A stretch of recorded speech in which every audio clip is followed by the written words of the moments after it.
gonna try and bend this fork while watching a video at the same time. The thin spoon.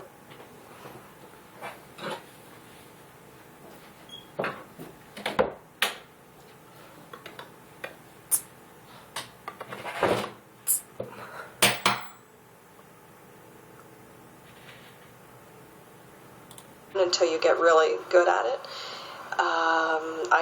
I still get more dramatic results with a thin spoon. I can bend a thicker one, but I get the best results with a really thin one. Okay? At least in terms of most of it being wrapped up. And sometimes I bend more easily than other times. If I'm very anxious, it will not always bend as easily, or I won't be able to wrap it up quite as many times, twist it around as much. Whereas if I'm very relaxed, it tends to be easier. And the one other thing I was taught is to not think about bending while you're bending it. I don't particularly worry about that a lot myself, but that was what I was told, is that it's easier to bend if you don't think about bending. And just simply feel the energy and wait for a distraction and bend then. So what I'm going to do now is I'm going to take you through a visualization.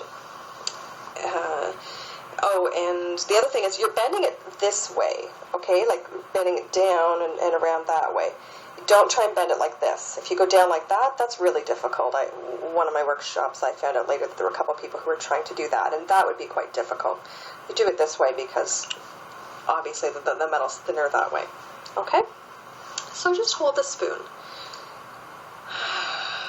And I generally just hold it like this. So my hand is here and the other hand's there. Okay? And I'd like you to just hold the spoon and just see, imagine, or experience orange energy coming in through your crown chakra.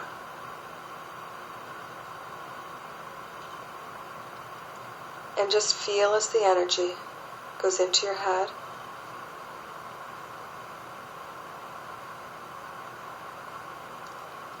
and into your throat,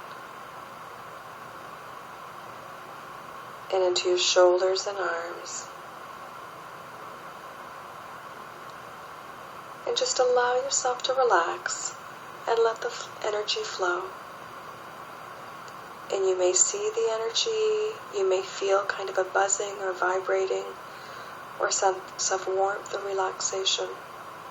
And you may experience nothing at all, and that's fine too. So just notice as the energy moves down your arms and into your wrists and hands, and into the spoon. And you can just see or picture, feel, sense, or experience the energy as it moves across the spoon, back and forth, and back and forth.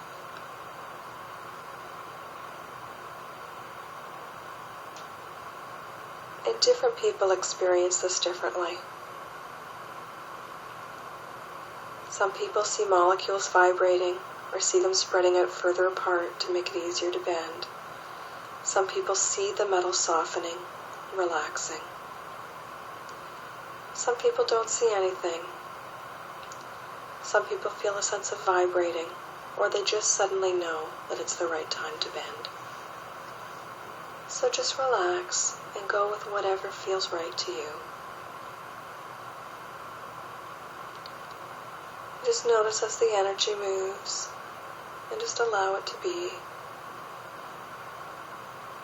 And there's nothing you really need to think about. You can simply just relax.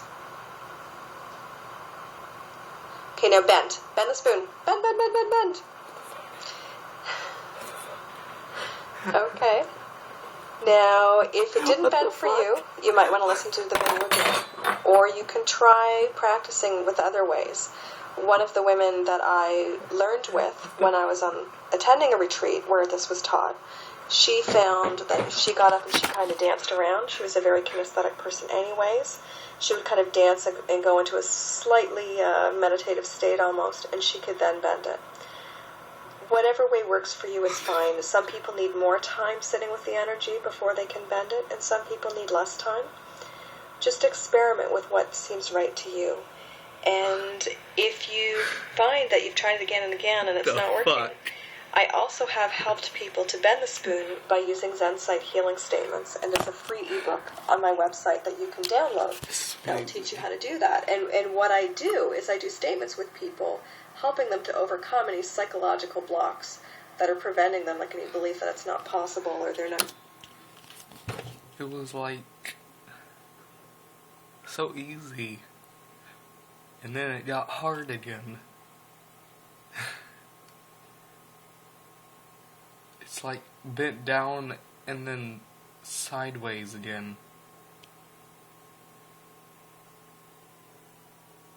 It's like perfectly arched too. It's told. It is cool.